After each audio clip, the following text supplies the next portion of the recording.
Buenas tardes a la gente que va llegando por aquí.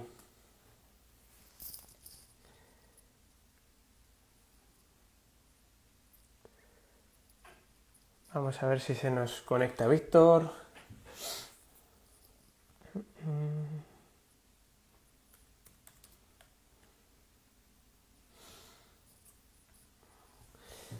Vamos a ver si encontramos a Víctor por aquí.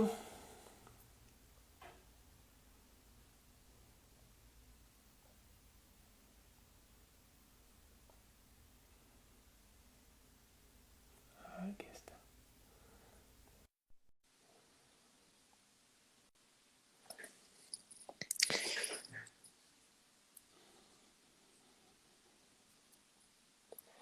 Buenas tardes a toda la gente que va apareciendo por aquí. Mira, ya veo que Víctor también se ha conectado. A ver si recibe mi invitación y vamos empezando esta charla.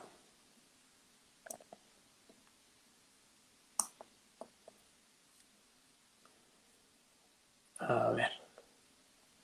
Vamos a... Aquí está.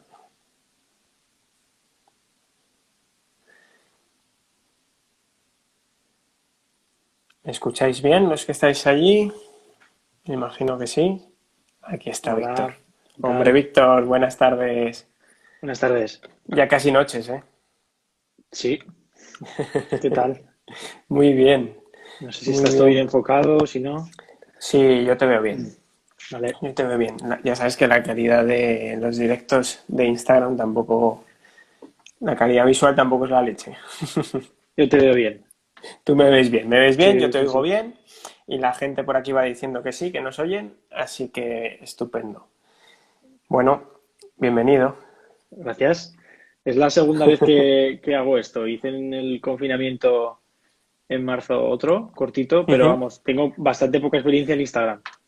No te preocupes, no es demasiado complicado, solo tenemos que hablar, Venga, lo que estamos de haciendo. momento está funcionando. Lo que tenemos que hacer ahora, lo único que tenemos es que cruzar los dedos para que no se nos vaya la red o la conexión o nos perdamos el uno al otro, pero por lo demás no hay más que comenzar a charlar. No sé si que pueden hacer preguntas las personas que Sí, están viendo. Sí. si tú ves ahí, ves los comentarios de gente, te aparecerán Sí, abajo. veo.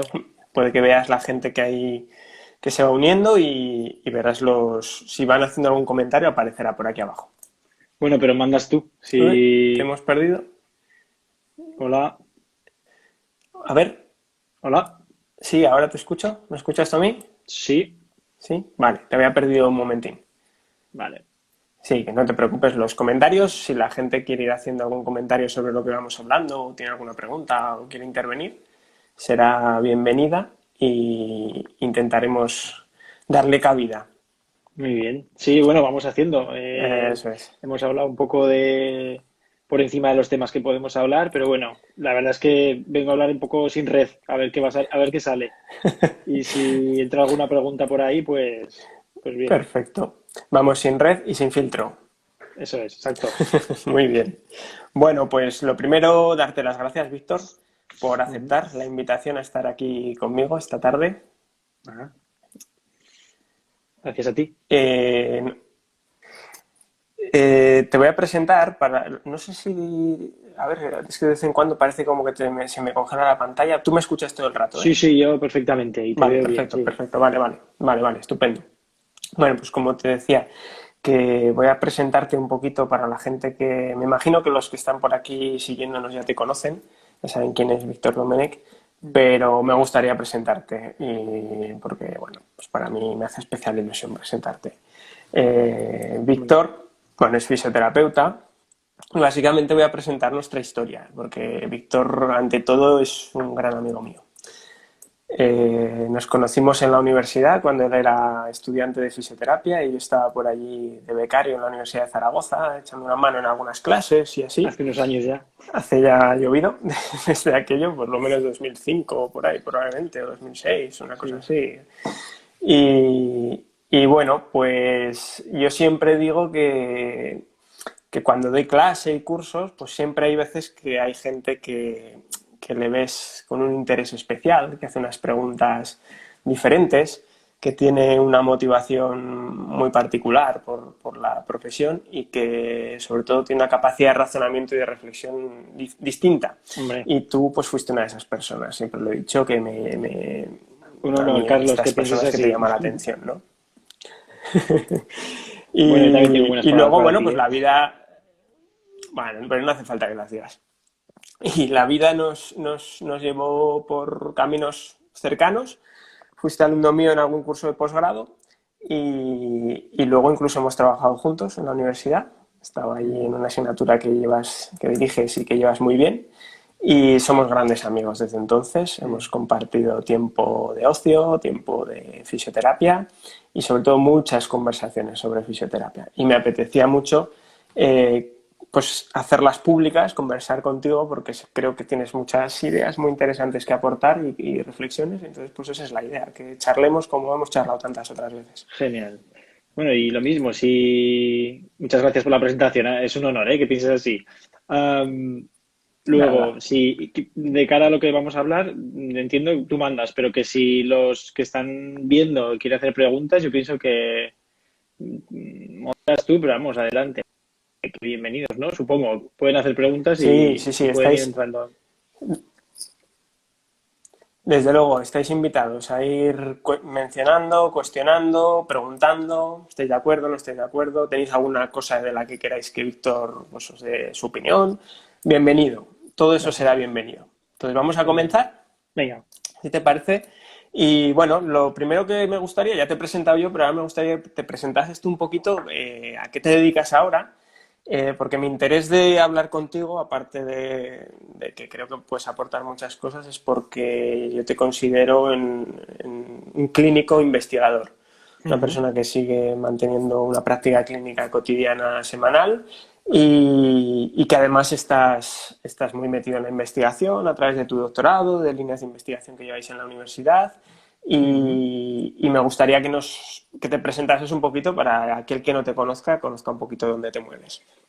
Bueno, pues sí, yo soy ahora que has nombrado la época en la que nos conocimos en la universidad, soy fisioterapeuta desde hace 12 años, acabé en el 2008 y bueno, estuve un tiempo haciendo clínica solamente y al cabo de unos años pues empecé en la universidad, en la San Jorge aquí en Zaragoza y desde entonces pues he mantenido una jornada, vamos a decir una jornada completa en la universidad ha sido mi trabajo principal y práctica clínica pues 2 veces por semana ininterrumpidamente desde entonces. Y de investigación, pues principalmente desarrollo una línea junto con otros compañeros y compañeras sobre los mecanismos del dolor, ¿vale? Lo que pasa es que esto es como muy básico, sobre todo he hecho ciencia, vamos a decir, básica con el tema del dolor, que va cambiando poco a poco y supongo que esto, pues durante la charla se podrá ir comentando. Uh -huh. Y sobre todo eso, lo que pasa es que el tema este de los mecanismos del dolor, pues es muy, muy transversal, entonces podremos ir comentando las diferentes partes. Muy bien. Y básicamente en eso estoy profesionalmente. Bueno, a mí me parece que lleváis una línea súper interesante. Me parece Ujú. lo que te he escuchado, lo que me cuentas que vais haciendo, me parece que está guay, que por ahí tienen que ir muchos de los tiros de las líneas de investigación. Y precisamente, pues hablando de esto, mencionabas que es un poco transversal y muy centrado quizá en temas más relacionados con ciencia básica.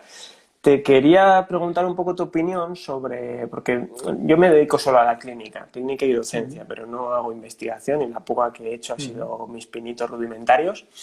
Y te quería preguntar, porque muchas veces los clínicos nos sentimos un poco apartados de la investigación. No, no apartados, sino a lo mejor no identificados con muchas de las cosas que vienen de algunas publicaciones. Hay otro Ujú. tipo de publicaciones que igual sentimos que nos aporta más, ¿no? Y precisamente, desde mi opinión, a mí la evidencia que más me aporta es la que viene de la ciencia básica, más Mm. que de ensayos clínicos que intenten demostrar si alguna de nuestras técnicas son más o menos efectivas. No sé cómo lo ves tú y qué opinas de esto. Bueno, en esto hemos hablado largo y tendido otras veces, ¿no? Yo entiendo esa especie todavía de discrepancia o de discrepancia entre la evidencia y lo que se hace a nivel clínico, ¿no? Afortunadamente creo que está cambiando y que es cada vez menos. Pero bueno, yo creo que la principal razón es que el entorno clínico es sumamente más complejo que la investigación, lo cual no hace esta simple, pero bueno, digamos que la investigación es un entorno más controlado y menos variable que lo que es la práctica clínica, ¿no? Y bueno, también en investigación en fisioterapia, pues, digamos, no tantos años, ¿no? A pesar de que, bueno, el Ujú. poco tiempo que podemos llevar, sí que es verdad que hay evidencia suficiente para tener una práctica muy alineada con la ciencia, sí.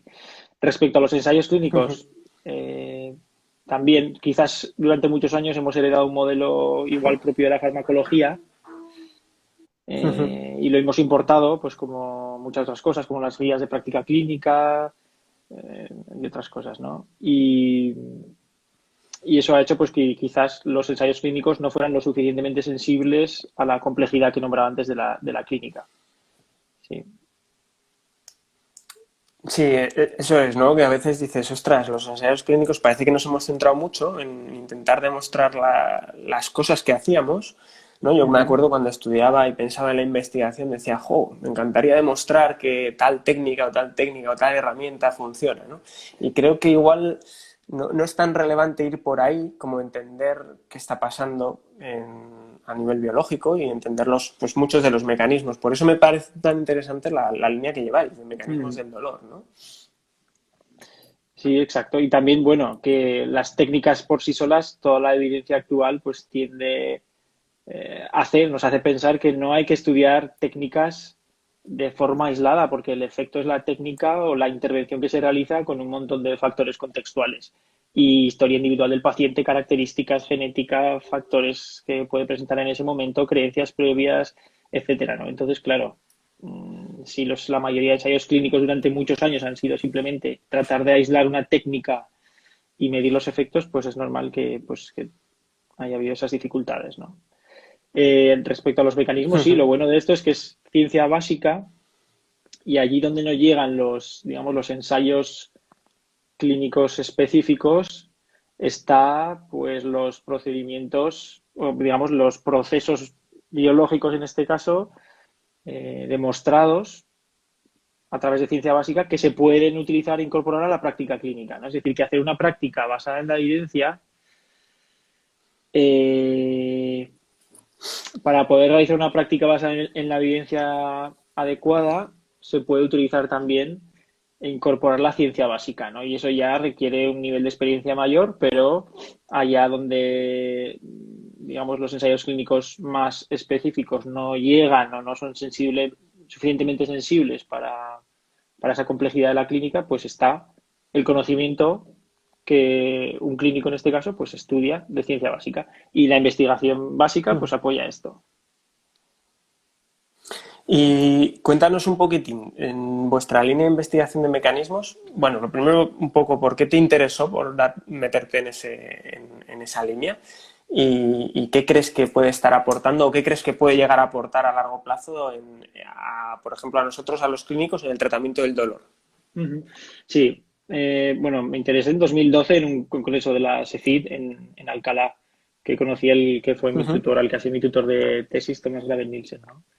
Y a partir de ahí pues surgió una estancia ahí en Dinamarca y tal, y desde entonces pues ya me interesó desde entonces, ¿no? ¿Qué puede aportar? ¿Qué puede aportar la investigación de los mecanismos al clínico? Pues bueno, en lo que está derivando la línea actualmente es ver cómo diferentes variables que se alteran en un proceso agudo de lesión y acompañado de dolor, pues van evolucionando a lo largo del proceso de recuperación, ¿no? Ujú. Eh, y ver si todas estas variables de diferente naturaleza pues tienen una recuperación, por ejemplo, se alteran en el momento de la lesión y el dolor y luego tiene una recuperación la mayoría de ellas homogénea o es una recuperación heterogénea. Por ponerte un ejemplo, una persona, sabemos que hay una amplísima evidencia de que las personas, un subgrupo importante de pacientes con dolor crónico, tiene una gran diferencia con sanos en relación a los mecanismos, por ejemplo, la sensibilización al dolor, ¿no? Es decir, son Ujú. personas que responden exageradamente a estímulos, ¿no? Que pueden ser movimientos, posturas Ujú. mantenidas, etcétera. Bien. Lo que no hay tanta investigación, pero está creciendo y es muy interesante, es ver si esta diferencia de mecanismos entre crónicos y sanos si la normalización de estas diferencias es un proceso indispensable para la recuperación del dolor y la discapacidad o Ujú. no. No sé si se entiende. Eh, Sí, sí, sí, sí, sí, sí. Necesitamos un paciente que está sensibilizado y tiene dolor crónico que baje su sensibilización para que vuelva a recuperar su vida Ujú. y incremente la participación en diferentes actividades y su capacidad para el trabajo, o no hace falta.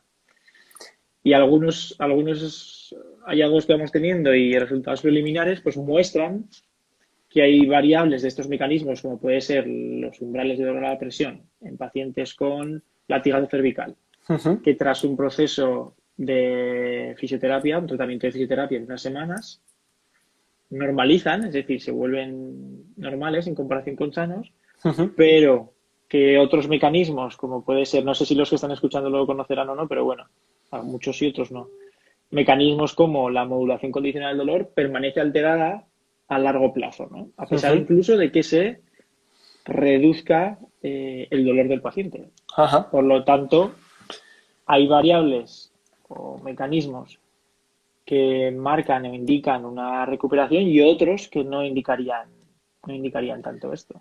Me indicarían tanto. Jo, esto es interesante, ¿no? Porque la pregunta que te puedes hacer es, entonces, ¿de qué me sirve a mí saber si hay X mecanismos alterados, ¿no? Pues, por ejemplo, lo que decías, un peor funcionamiento de la modulación condicional al dolor, cosas de estas que a veces igual le puedes dar mucha importancia, a lo mejor no es necesario que el paciente mejore en esos aspectos para después mejorar. ¿Qué información nos puede dar esto? De No sé momento si me sigues por donde sí, sí, voy. sí, total, sí, sí, creo que sí. De momento es difícil hacer afirmaciones rotundas sobre esto porque Ujú. todavía esta investigación, a pesar de que haya mucha, pues falta, como siempre, ¿no? En investigación siempre hace falta más estudios. Sí.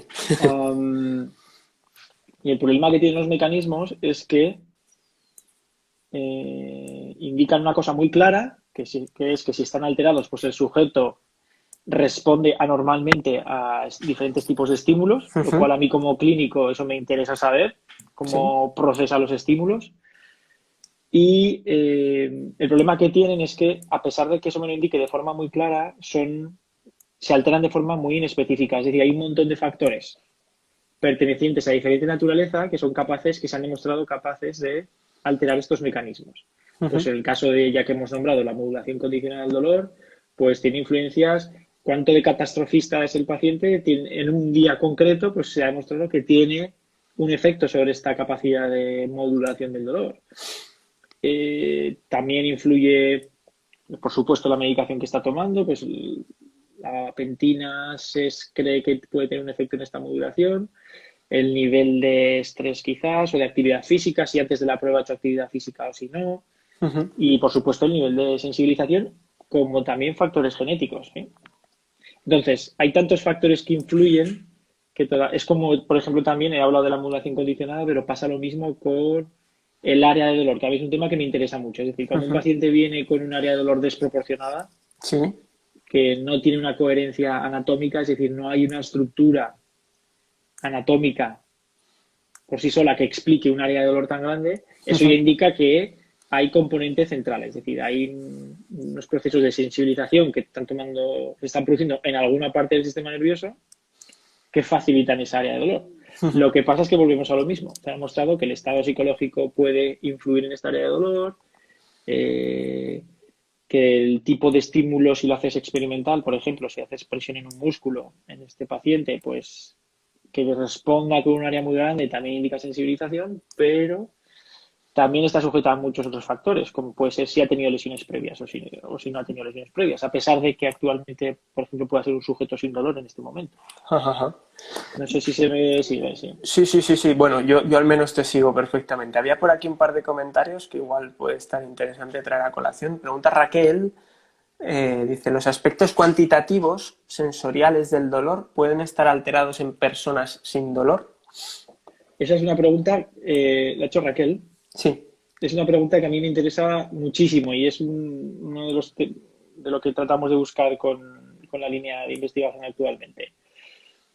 Sí, por ejemplo, esto fue, creo que los principales autores fue Jarnitsky, que habló sobre en sanos perfiles en la población pronociceptivos y Ajá, antinociceptivos, ¿no? Se sabe que, por ajá. ejemplo, el CPM, la modulación condicional del dolor, hay personas sin síntomas, sanas, con una vida normal, que modulan muy poco. Es decir, Ujú. que incluso ni modulan, ¿no? Facilitan el dolor cuando son Sí, sometidos a dos estímulos a la vez. Sienten mucho dolor. No es que el estímulo más intenso se coma al menos sí. intenso, ¿no? Es decir, que la Ujú, persona, sino que hay una sumación. Y otras personas que tienen un perfil antinociceptivo muy marcado. Entonces, si esto pasa en la población normal, también pasa en las poblaciones de dolor.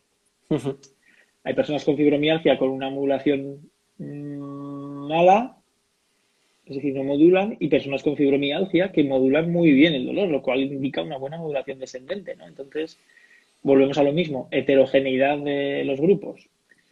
Y volviendo a la pregunta de Raquel, sí, esto es un par de estudios que publicamos en 2016 y 2018. Personas que han tenido antecedente de un traumatismo doloroso y severo, como es una fractura de hueso, en ujú. el húmero y en el tercio distal del radio, fueron dos estudios distintos. Si bien no tienen diferencias en cuanto a la sensibilidad al dolor por presión, sí que mostraban diferencias en el dolor referido experimental. Es decir, si han Ujú, tenido hace 2 años una fractura del tercio distal del radio, a pesar de que actualmente estén sanos completamente y sin dolor, sí que presentan mayor facilidad para generar dolor referido cuando se estimula pues, el extensor radial del carpo, por ejemplo, ¿no? ujú. Entonces, Raquel, sí, hay alteración QST, hay evidencia de, no mucha, pero hay evidencia de alteración QST en gente sana asintomática. Y lo que hay todavía más evidencia es que hay mucha variabilidad en estas respuestas a las pruebas cuantitativas sensoriales. Sí, lo que dice ahora, te contesta el barro de la clínica, ¿no? Que la realidad es compleja. Esto básicamente ¿no? nos da un poco que pensar porque a veces somos un poco así, las personas, que cuando sale una información novedosa parece que ya eso va a explicarlo todo y pues ahora otra vez estamos ahí, ¿no? Viendo que un paciente, que mecanismos que pensamos que pueden ser muy relevantes para explicar un cuadro de dolor a lo mejor no lo son tanto de forma aislada porque están presentes en asintomáticos o, ¿no? Bueno, al final, a mí lo que me interesa como clínico, después, aunque el conocimiento sobre los mecanismos y el QST y demás sea complejo, todo se reduce a cuestiones. Es decir, cuando entra el paciente por la puerta y hace la entrevista clínica, yo la pregunta que me hago siempre es la siguiente, es decir, ¿cómo responde a los estímulos de la vida diaria esta persona? Cuando hace ejercicio, entrena y hace una sentadilla, o mantiene una postura en el trabajo, o está delante de un ordenador, o va a la montaña, hace cosas de su vida. Esos estímulos, esas aferencias que van a procesarse y van a evaluarse por el sistema nervioso central, ¿cómo está en este paciente, ¿no? Y cuando tienes un conocimiento, a pesar de que sea complejo, tienes una base sobre lo que llaman ciencia del dolor, pain science, ¿no? En inglés, pues sí que te da, yo creo, tablas para decir, vale, es una persona que tiene una modulación mala porque no produce mucha analgesia después de hacer ejercicio y tiene más dolor después, o después de hacer ejercicio se siente muy bien, pues ya me dice eso, que modula, que tiene mejor hipoalgesia por ejercicio, o sí, más cosas, pues cuando mantiene una postura, lo mismo. O sea, a pesar, si tiene una molestia, por ejemplo, por una postura mantenida, que es algo muy común en un sano, cuando cambia la postura, um, se libra del dolor muy fácil, o ya si ha aparecido ese dolor se mantiene y perdura. O cuando hay estímulos repetitivos en el trabajo o en el deporte, um, puede ser que tenga dolor en ese momento, pero cuando termina de entrenar, se ducha, se va a casa, ¿qué pasa con ese dolor las próximas 48 horas? ¿No? Pues estas son preguntas que te hacen eh, darte una idea de tu paciente individual, ¿no? Entonces, Entender, sí, al final entender a quién tienes delante, ¿no? exacto, sí. Aunque sea todo muy complejo, con la historia clínica, esa complejidad tratamos de reducirla, claro. Y para un poco para los que nos están escuchando y también por curiosidad mía, este tipo de información, ¿no? Cuando identificas un paciente de esas características, ¿cómo cambia tu forma de abordarlo? ¿En qué cambia? ¿Cómo cambiarías el abordaje en función de qué Sí, tipo de respuesta te da un paciente u otro? esa pregunta también es muy interesante porque yo a mí mismo me Te la la he hecho, haces. ¿no? Sí, una de las cosas también que te da el conocimiento de los mecanismos o una base, una formación sobre la ciencia del dolor que conocemos actualmente, es ser versátil con el paciente y ágil para adaptarte rápidamente. Ujú. Que es un paciente más de tipo nociceptivo con una historia que cuadra perfectamente con una lesión reciente y un componente inflamatorio en una articulación o en un tejido el que sea, automáticamente la mente es de tratar de solventar o crear las condiciones para que ese tejido se cure lo mejor posible, Ujú. dar un poco de consejo al paciente, favorecer una readaptación de ese paciente y una recuperación y ya está. Y no requiere mucha Grandes más complejidad, complejidades. ¿no? Incluso haciéndolo no excelente, el paciente lo más probable es que funcione. Pero vamos, también esta agilidad sirve para, en cuanto ves por la puerta, estás haciendo las preguntas de la entrevista a un paciente complejo, pues adaptarte completamente, ¿no? Cuando un paciente tiene unas áreas de dolor desproporcionadas, hay mucha comorbilidad, otras enfermedades, incluso las primeras palabras que te dice en la entrevista, pues son ya que denotan una carga quizás emocional importante, ¿no? Pues, pues, pues eso, la pregunta, no sé si te he contestado porque Sí, sí, pero si quieres te aprieto un poco más la pregunta. O sí, sea, sí, has contestado una parte, pero si quieres te aprieto un poquito más. Si tienes respuesta, igual no ujú, tenemos respuesta, ¿eh? Pero como decíamos antes, que a lo mejor un paciente, ¿no? Un paciente con, no el típico paciente que ya entendemos todo, paciente con dolor complejo, ¿no? Sino un paciente con dolor, un cuadro de dolor, yo que sé, lumbar, sin más, primer, segundo episodio de dolor lumbar, pero que identificas que en cómo responde habitualmente a los estímulos de su vida diaria, pues es un paciente que no modula bien, y decíamos que esa persona no tendría ni por qué tener dolor, ¿no? Porque hay gente sin dolor que presenta ese perfil. ¿Qué ujú. te hace, qué cambiaría en tu forma de abordaje de ese paciente que ves que después de hacer ejercicio está peor, que todas estas cosas, con un paciente que justo es lo contrario, que te dice, no, es que si hago ejercicio luego estoy mucho mejor, el dolor se me pasa muy rápido. ¿Me sigues por dónde voy? Es decir, que sea complejo, pero que me denote que no está muy sensible, quizás, y que modula bien. O al revés, que sea un cuadro de dolor, pues eso, un dolor lumbar que aparece, pero aparece en una persona con poca capacidad de modulación. Ah, con poca. Eso es. Vale, pues entonces Pero que no es un intento. paciente muy complejo a la primera vista, ¿no? Que dices, bueno, pues un dolor lumbar. Ujú. Vale, bueno, las posibilidades pueden ser muchas, pero yo lo que trato de especular clínicamente es ver qué componente y de qué naturalezas, si es de tipo personal, psicosocial o tisular o un factor que contribuye al mantenimiento del dolor, etcétera, pues ver qué factor puede mantener esa mala modulación, ¿no? Y también un poco preguntas por la historia más anterior, cómo es su historia de dolor en los últimos años, no solamente por esta condición por la que acude a consulta, ¿no? Entonces trato de ver si es una cosa muy instaurada ya en esa persona desde hace muchos años, lo cual pues en principio sería un pronóstico un poquito peor, o si puede ser una cosa circunstancial como puede ser una gran preocupación por una información errónea que ha recibido y una conceptualización, una percepción del problema por parte del propio paciente pues errónea, ¿no? Que puede estar manteniendo ese estado Exacto.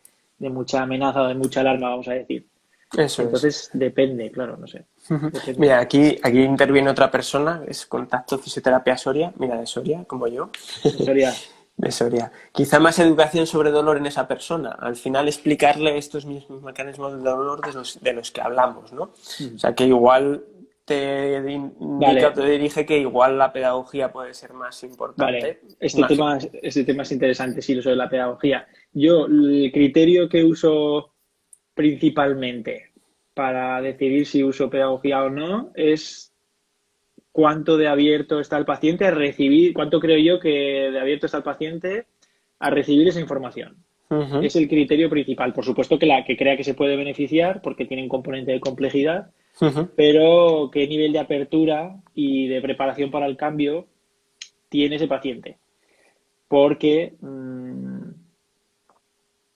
la pedagogía del dolor no se puede biomedicalizar, ¿no? Es decir, porque se ha demostrado efectiva en pacientes con dolor complejo, no quiere decir que en tu paciente complejo tú la usas y se le va va a ser efectiva en términos de dolor, que tampoco ha mostrado mucha efectividad en los estudios que ha habido en reducir el dolor, pero sí igual quizás más otros factores, discapacidad, por ejemplo. Pero sobre todo eso, hay pacientes que van muy, muy, muy bien con pedagogía del dolor, pero es un componente muy individual. Y hay pacientes que pierdes directamente la adherencia si la usas. Aquí hablo de experiencia propia y opinión, ¿eh? Estoy totalmente de acuerdo contigo. Me ha gustado mucho la expresión de no debemos biomedicalizar la pedagogía del dolor, ¿no? Que es a veces lo que pasó al principio, a lo mejor, lo que nos ha pasado a muchos Claro, al es principio, que intentas decir, bueno, pues a todos hay que meterles la pedagogía y dices, es ¿qué que no pasó, está qué pasó aquí? preparado. ¿Qué creo yo que pasó aquí en España con el tema de la pedagogía? Pues que quizás se hizo famosa antes la aplicación de la ciencia del dolor que la formación, digamos, en dolor como tal. No sé si me explico. Es decir, para la pedagogía del dolor surge de un conocimiento de los mecanismos. Lo que pasa es que aquí nos vino en sentido contrario. Aquí se hizo popular el Explain Pain, que puede ser una herramienta muy buena con algunos pacientes, pero que si no tienes el clínico que la aplica no tiene los conocimientos básicos sobre los mecanismos del dolor, pues ahí es donde quizás, pues no sé, quizás ahí es donde hay ha podido haber alguna deficiencia en algún momento, ¿no?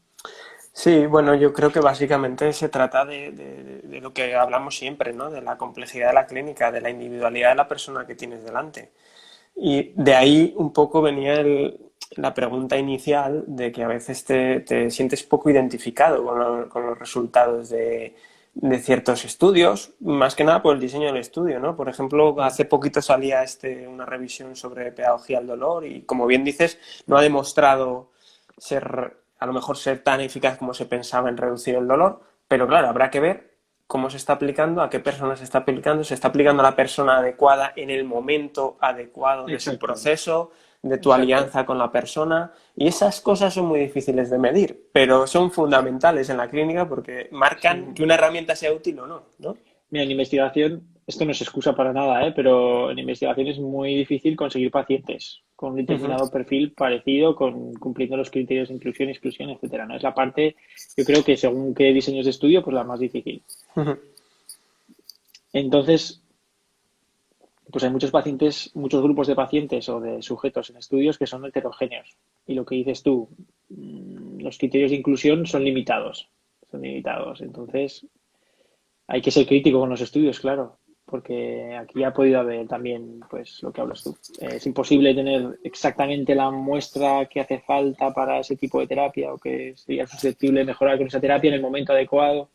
Es algo complicado, pero bueno, hay que tratar de hacerlo. Sí, ¿no? Igual que estamos argumentando que la clínica es complicada y que tiene sus miles de matices, pues la investigación igual.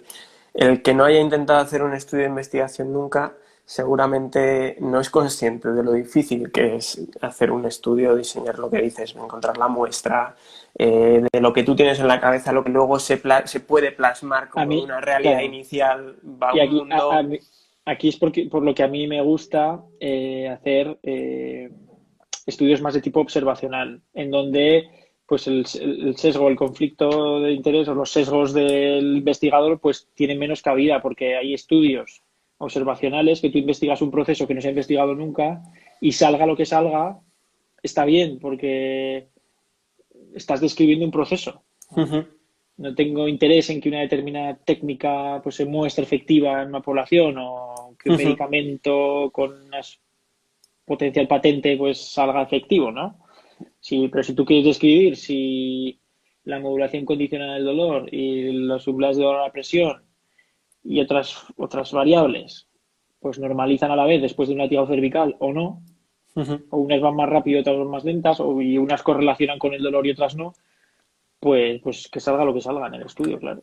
Pues sí, sí, es totalmente de Que es acuerdo. lo que debería ser, que es lo que debería ser en cualquier estudio de investigación bien hecho, pero bueno, como todo en la vida, nada es perfecto y la investigación y la ciencia, pues, o la ejecución de la ciencia, vamos a decir, tiene fallos, claro. Exacto, y yo creo que lo primero que tenemos que hacer, como bien decíamos el otro día, me acuerdo que hablábamos de esto sobre otros temas, es entender cómo funciona el mundo, cómo funciona la realidad y entender que, bueno, que una cosa es que sería lo óptimo, que la investigación funcione así, pero otra cosa es negar que pues siempre puede haber un cierto sesgo, un cierto interés, unas ciertas presiones y que eso está ahí. O sea, que a la hora de interpretar, cuanto más conozcamos la realidad, ¿no?, de lo que estamos intentando valorar, mejor. Y bueno, sí, en relación a eso también, yo esto es una opinión personal también, una, lo que es complicado y es negativo, yo creo, para el mundo clínico es hacer una determinada intervención en la clínica, poder tener resultados positivos, a pesar de que no se haya investigado eso específicamente, y a posteriori crear una teoría para dar explicación a esas mejorías, ¿no? Ahí es donde yo creo personalmente que se cometen muchísimos errores, porque cuando los seres humanos racionalizamos y empezamos a inventar teorías encima a posteriori para dar cabida a una intervención X, pues ahí es donde hay error, donde hay mucho error. Pero yo personalmente, pues también, dada la complejidad de la clínica, estoy de acuerdo en un momento dado, pues poder ser, que no se malinterprete, que no se me malinterprete, ¿no? Pero ser creativo y poder adaptar un poco tus conocimientos basados en ciencia a ese específico paciente, a ese individuo, ¿no? Sí, sí, Y vamos. decir, no sé exactamente qué mecanismos han cambiado, pero ha sido una intervención que es plausible, es ética, es respetuosa con el paciente, está basada en ciencia y he creído en ese momento, con mi juicio clínico, que ha producido un beneficio. Pero esto no es lo mismo que se puede hacer cualquier cosa en clínica, ¿no? Porque si algo se ha mostrado no efectivo, es dañino para el paciente, tiene un componente placebo demostrado enorme y lo explico como otra cosa, no es lo mismo. Creo que se entiende la diferencia, ¿no? Totalmente, totalmente de acuerdo, Víctor. Estás definiendo lo que todos deberíamos entender como práctica basada en la evidencia, ¿no? Cuando se habla de práctica basada en la evidencia, se habla de lo que estás hablando ahora. No solo de lo que dicen los estudios, sino también de esa creatividad de aplicación de lo que tú conoces en el aspecto teórico y que te dice la ciencia a los matices personales de cada persona, de cada individuo, basado en tu experiencia y en las expectativas de los sujetos, ¿no? O sea, que ningún lugar a la malinterpretación de tus palabras aquí. Vale. Mira, había una pregunta, han hecho dos comentarios, uno Laurea, que ahora volveremos sobre él, porque era una de las partes que enlaza con una de las partes que queríamos hablar hoy. Así que ahora iremos sobre él, pero antes vamos a hacer otro de Raquel, vamos a dejar entrar uno de Raquel que preguntaba, en dolores agudos con coherencia mecánica, ¿valoras este tipo de factores cuantitativos sensoriales? Como opción de primera consulta, pregunta. Vale. Cuando dice coherencia mecánica, entiendo que quiere decir una reproducción consistente a través de una acción mecánica, ¿no? Un Sí, movimiento. entiendo que sí, a un mecanismo como muy nocivo, ¿no? Sí. A ver, la aplicación pura de la valoración cuantitativa sensorial en clínica todavía no está desarrollada. Está desarrollada sobre todo para dolor neuropático y para pérdida Ujú, de función sensorial, que es de donde viene toda la aplicación del QST. Para dolor, un componente muy importante es las preguntas en la entrevista clínica, lo que hemos hablado antes. ujú, Ver cómo responde el paciente a los estímulos de su vida diaria, no solamente mecánicos, como ha preguntado, sino incluso emocionales o de estrés en un momento dado, cuando hay mucha carga de trabajo. Hay diferencias como de cuando el paciente está, por ejemplo, en un estado de relajación, hay diferencia clara de síntomas o no. Cuando es muy nociceptivo, vamos a decir una reproducción consistente a través de un gesto mecánico y el área de dolor tiene una coherencia anatómica, es decir, es definida, es ajustada a una región anatómica, no es desproporcionada. No, entiendo eso como un paciente más sencillo, que si el ujú. paciente me dice que si no hace ese determinado, no hace el signo comparable, no hace el gesto que reproduce el síntoma, está bien, a mí eso ya me da mucha información. Otra cosa podría ser un paciente con un área de dolor, vamos a decir, definida, con coherencia anatómica, pero que sospechas que puede haber un componente eh, de alteración del procesamiento, ¿no? Entonces, ahí me interesa, por ejemplo, los movimientos repetidos. Es decir, cómo responde a una sumación de estímulos, Ujú.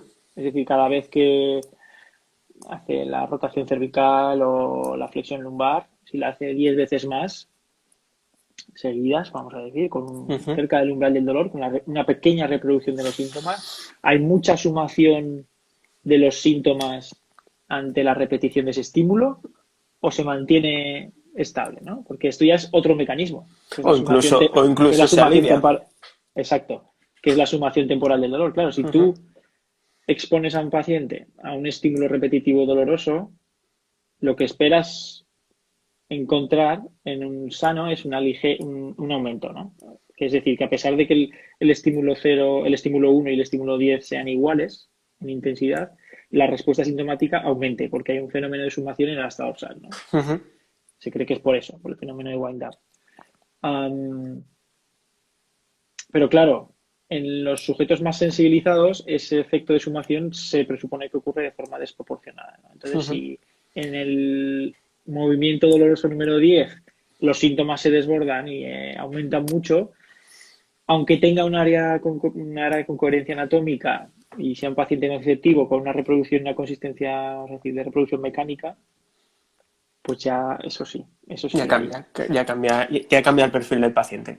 Exacto. Ah, y también, bueno, después de esa repetición de movimientos, o sea, de exponer durante varias veces a ese estímulo doloroso, es ver cuánto tarda en modularse los síntomas cuando cesa el estímulo. Eso a mí Ujú. también, personalmente, me da información. Le sometes 10 veces al gesto doloroso, paras, el paciente está quieto, ah, hay una latencia del dolor ahí durante unos segundos o unos minutos, o cesa rápidamente. Ujú. Este tipo de cosas te dan información del perfil somatosensorial para con el dolor de ese paciente.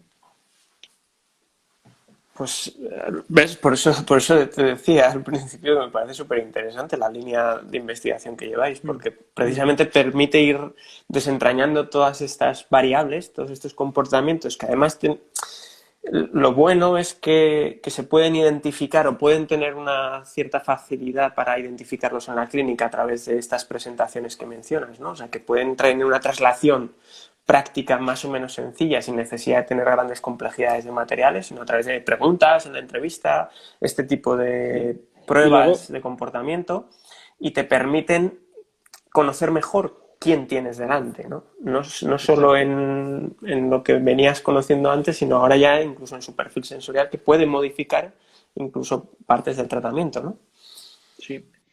Y luego, bueno, aclarar una cosa, claro, se asume que el mecanismo del dolor es un proceso neurobiológico, ¿no? Ujú. Pero realmente un mecanismo del dolor es cualquier factor que contribuye al mantenimiento, a la producción de dolor realmente, ¿no? Entonces puede ser también de tipo motor, Ujú. ¿de acuerdo? Es decir, cuál es la reorganización de la estrategia motriz de un paciente cuando se lesiona o cuando simplemente experimenta dolor, porque sí que se sabe y hay evidencia que un músculo no se contrae igual si hay dolor que si no hay. O sea, la propia Ujú. sensación de dolor ya cambia la estrategia motriz, ¿no? Entonces nosotros también en la línea vemos un poco en este análisis multidimensional pues factores de tipo sensorial puramente, los mecanismos más conocidos, ¿no? Cuánto es sensible está el paciente Ujú. o el sujeto, pero también motores, es decir, cuánto tiempo dura después de una lesión experimental, como pueden ser las agujetas, esa reorganización del movimiento.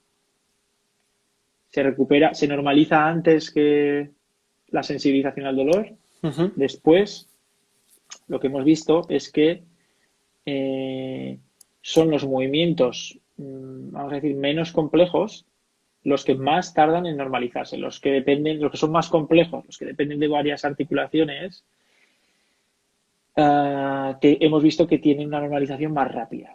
Pues, por ejemplo, que la persona sea capaz de hacer una tarea que tarda unos segundos, de meter unos palitos en unos agujeros, ¿no?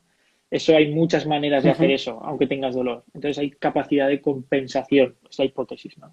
Capacidad de compensación. Ujú. Pero sin embargo, en la extensión de rodilla o en la ejecución de una extensión de rodilla o la producción de una fuerza máxima isométrica, ahí no hay mucha capacidad, hay menos capacidad de compensación. Entonces hemos visto que tarda más tiempo en, en Ujú. normalizarse. Variabilidad del movimiento, ¿no? Muchas formas Exacto. de poder desarrolla un objetivo, que además parece ser que la variabilidad del movimiento está reducida muchas veces en pacientes con dolor, ¿no? Y eso puede a su vez incluso ser una parte del problema a posteriori. Sí, porque carga más, hay siempre unos vectores de fuerza mucho más, menos variables y las cargas en los tejidos, es la hipótesis, ¿no? Las cargas en los tejidos pues son siempre con los mismos vectores de fuerza, entonces hay menos repartición de cargas y se cree que puede contribuir a procesos de nocicepción, por ejemplo. Muy interesante, Víctor. Me parece que es una línea que va a seguir dándonos información y si tenemos paciencia y cada vez seremos capaces Sí, de identificar mejor al paciente que tenemos delante y poder diseñarle estrategias más a su medida, ¿no? Que es de lo que se trata al fin y al cabo. exacto. No sé si ha habido alguna pregunta más. Sí, vamos a... Bueno, aquí comentaba contacto fisioterapia Soria y decía que cierto es que algunos de los test pruebas validadas para valorar objetivamente estos mecanismos alterados no se pueden llevar a la clínica por su coste y crea una barrera científico-práctica. Pues fíjate, esto es Sí, justo un poco... Yo estaba diciendo ahora lo contrario, ¿no? Que conociendo algunos de los mecanismos se pueden extrapolar o trasladar a la clínica que puede sacar información de manera más o menos barata. Obviamente hacer un QST con todo lo que ello implica es caro y probablemente poco práctico a la hora de una bueno, consulta. sí, sí, hacer uno muy completos quizás sí, porque la patología es cara, pero se puede, se puede. O sea, al margen de que a través de la entrevista clínica puedas obtener mucha información, Ujú, puedes hacer una modulación condicional del dolor con un esfingomanómetro, por ejemplo, y un algómetro de 200 euros, ujú. que es dinero, pero una vez que se tiene, pues ya está. Muy O sea que bien. no siempre es todo aparatología súper cara. Luego está el tema, por supuesto, de la validez. Es decir, que aunque hagamos una aplicación que creemos que hacemos lo mismo, pues tiene que Ujú. llevar su proceso de validación para estar seguros de que medimos lo que realmente queremos medir. Efectivamente. Pues vamos a cambiar de tercio ahora, Víctor, si te Sí. parece, y vamos a entrar en la otra parte de la charla que teníamos pensado hablar.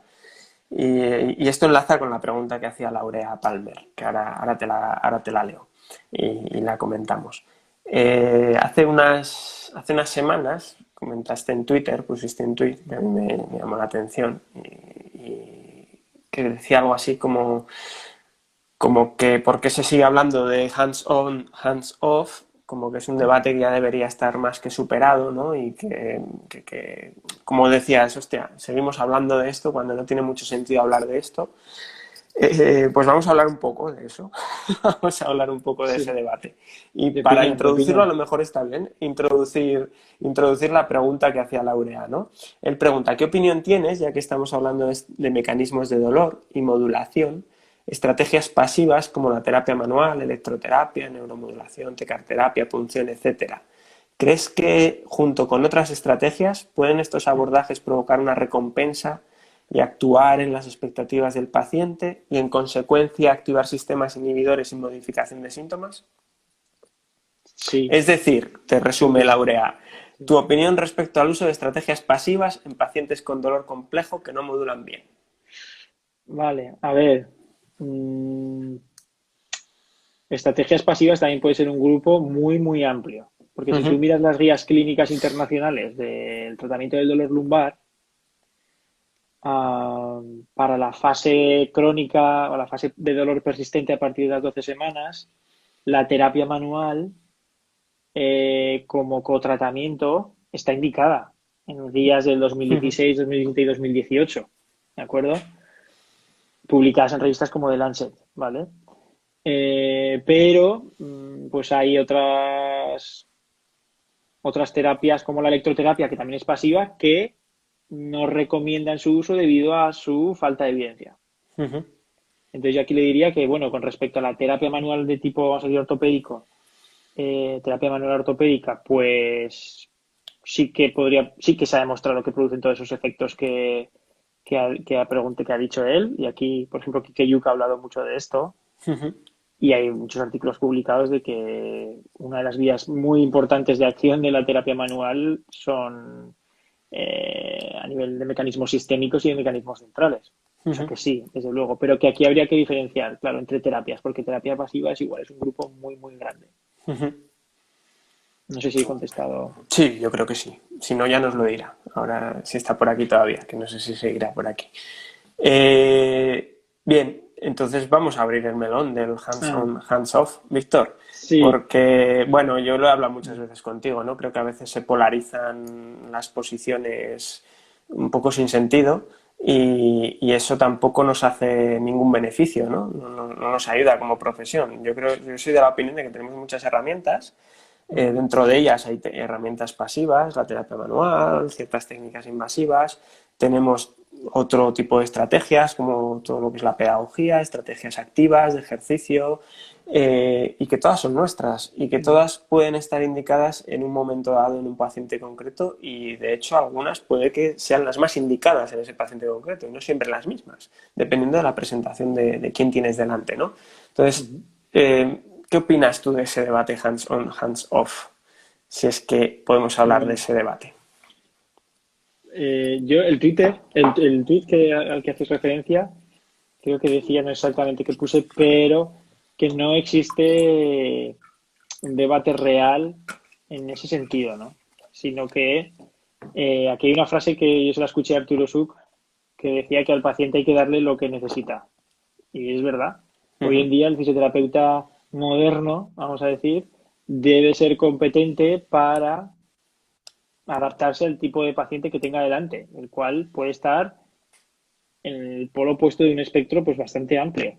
Paciente más, vamos a Uh-huh. decir lo que hemos dicho antes, no receptivo, con un área de dolor más definida, con una reproducción consistente, sin comorbilidades, un problema relativamente simple, con una historia que cuadra con el dolor, ¿no? Un esguince de tobillo, por ejemplo. Uh-huh. A un paciente complejo desde hace mucho tiempo, con mucho tiempo de dolor, con muchos tratamientos detrás, con mucho componente psicológico. Claro, entonces, ¿cuál es qué debate, no? Claro, si yo solamente quiero que me utilizar un lado del espectro, pero estoy abierto a que vengan pacientes de todo tipo, eso es un problema. Uh-huh. Ahora bien, si tú te especializas en un tipo de pacientes, perfecto, ¿no? Si solamente tratas eso y coincide con tu herramienta, sí, pues adelante. Pero la mayoría de las consultas de los fisioterapeutas en España pues ven muchas cosas distintas, ¿no? Uh-huh. A nivel de músculo esquelético. Entonces, yo creo que lo de la controversia se resuelve pues dejando claro que eso, que el fisioterapeuta tiene que actualizarse y ser competente en un amplio espectro de pacientes. Uh-huh. Y si quiere una manera de cómo, pues yo recomiendo los libros de Gifford, que es el perfecto ejemplo de eso, en donde va desde las moléculas en el tejido y el dolor a nivel molecular y los procesos nociceptivos y la alteración del tejido y procesos inflamatorios y de reparación, etcétera, hasta pacientes complejísimos con una historia, con un componente psicosocial enorme, ¿no? Entonces, en esos libros, el que se quiera formar se los lee y se reconciliará con la complejidad, probablemente. Seguro, seguro, son unos libros que todos recomendamos porque son una auténtica joya. Son una auténtica Exacto. joya. Sí, un poco, yo estoy de acuerdo contigo. Al final hay un espectro de presentaciones clínicas tan amplio que a mí me parece absurdo que sigamos con ese debate de si hands-on o hands-off.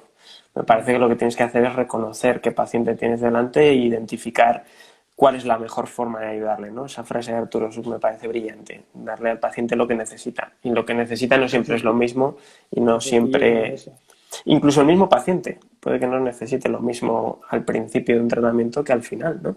Entonces, no tiene sentido hacer esa falsa dicotomía, pero se sigue haciendo y probablemente lo vemos mucho en las redes. Hablábamos que el que trabaja en clínica pues obviamente Todo el que trabaja en... no entiende muchas veces de qué se está hablando cuando te dicen no, hands-on o hands-on, dices, pero ¿qué me estás contando? Si yo en mi consulta veo de todo y hago de todo, ¿no? Pero en las redes se polariza mucho la opinión. No Desde luego. sé, me parece que ahí tenemos un problemilla. Sí, sí, las redes pero como la vida misma, ¿no? Se polariza todo, pero vamos, yo creo que no existe tal debate. O sea, no existe tal debate. Tampoco hay gente defendiendo que no haya que tocar a los pacientes ni cosas así. Vamos, pienso que Bueno, Habrá... yo creo que sí que hay gente ¿Sí? defendiendo esto, sí, yo creo que sí, que sí. No, no sé si lo defenderán realmente creyendo en ello, pero creo que sí, que hay gente defendiendo esto. Pero es lo que dices, depende de tu realidad clínica. A lo mejor. Y de la realidad clínica es que puede ser muy diferente dependiendo del país también. Que eso a veces se nos olvida, ¿no? Que estamos en un país con una sociocultura peculiar, particular, que no es la misma que la de otros países. Ujú. Entonces, pues es que las intervenciones eran diferentes, ¿no? Sí, lo que pasa es que, bueno, eso volvemos a lo que hemos hablado al principio de la de la medicina basada en la evidencia, ¿no? Está el componente de la evidencia derivada de la investigación, las preferencias del paciente y la experiencia, pues, del clínico.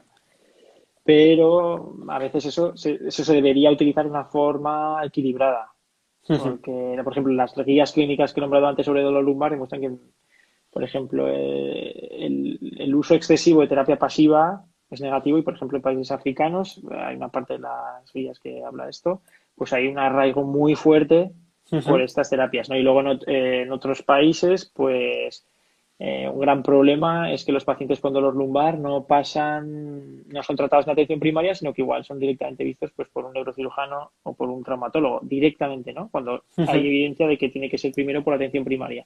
O van excesivamente al servicio de urgencias, cuando se sabe que eso va a aumentar las probabilidades de pruebas innecesarias, de procedimientos diagnósticos muy caros, de una deambulación del paciente que lo va a perder, que va a crear una bola de nieve, ¿no?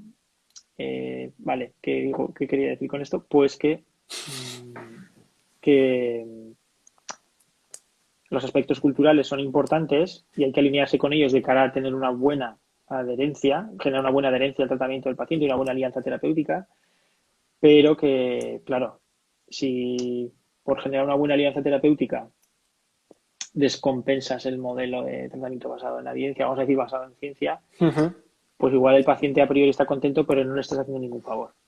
Totalmente de acuerdo, totalmente de acuerdo. Sí, sí, vamos, no, nada que objetar ante ese sentido. Nos quedan 2 minutitos, Víctor, Qué rápido se ha pasado el tiempo. de directo porque, bueno, no sé si sabes que en Instagram solo te dejan Sí, estar 1 hora seguida en vídeo y luego si quieres seguir hay que volver a reiniciarse. A reiniciarse. Hemos tocado bastantes de los puntos que nos habíamos propuesto en nuestra charla, en nuestro debate inicial. ¿Te apetece hablar de alguna cosita más? ¿Cómo lo ves? no sé si ha habido alguna pregunta que se ha quedado colgada por ahí, pero Me parece que hemos respondido prácticamente a casi todo. Igual se me ha pasado alguna, pero creo que hemos respondido a casi todo. pues igual está bien así ya. Pues Quedamos otro día cuando sea así. otro día quedamos porque se nos ha quedado alguna cosita en el tintero, más en la que igual me interesaba preguntarte alguna cosa más en tu faceta de profesor en la universidad y de cómo los alumnos integran todo este conocimiento desde el grado, ¿no? Pero Sí, es igual un eso tema nos da para interesante otro también. directo. Eso, Pero eso sí, igual venga, lo dejamos pendiente, Carlos, para otro directo, sí. nos da para otro directo. Bueno, yo he disfrutado un montón escuchándote, Víctor. Me parece que tenéis una línea genial. Te doy mi más sincera enhorabuena. Me siento súper orgulloso Gracias. de que haya fisioterapeutas españoles llevando este tipo de líneas y es sobre todo, te genera optimismo, ¿no? Hacia la profesión, decir, ostras, hay gente haciendo cosas muy chulas que nos van a Sí. llevar a un sitio pues mucho más lejos. Las redes como las noticias a veces son muy sensibles a cuestiones negativas, pero la fisioterapia en España pues tiene algunos puntos que son súper positivos y que son un ejemplo a nivel internacional, creo, en diferentes facetas, docente de investigación, de clínica y lo que se mueven los fisios en España por, por mejorar y por aprender, yo creo que es un ejemplo, ¿eh? A nivel Es un internacional. ejemplo, sí, es un ejemplo de voluntad, de interés, de ganas de aprender, de ganas de desarrollarse. Tenemos que sentirnos orgullosos de esa parte, obviamente sin dejar de verla, sin dejar de mirar los aspectos negativos, porque tenemos que intentar solucionar los problemas que hay, pero podemos estar orgullosos, sin duda. Muy bien, pues Bueno, nada, Víctor, pues te mando un abrazo muy grande y te tomo igualmente, la muchas palabra y gracias. queda pendiente ese Sí, otro directo, ¿vale? será un placer y gracias también a las personas que han asistido. Muchas gracias a todos los que habéis estado por aquí y nada, nos vemos en el siguiente. Gracias por vuestras preguntas porque la verdad que han sido interesantes, ¿eh? Bueno, pues un abrazo Bueno, a todo el mundo. Víctor, un abrazo. Adiós. Hasta Chao. luego. Chao.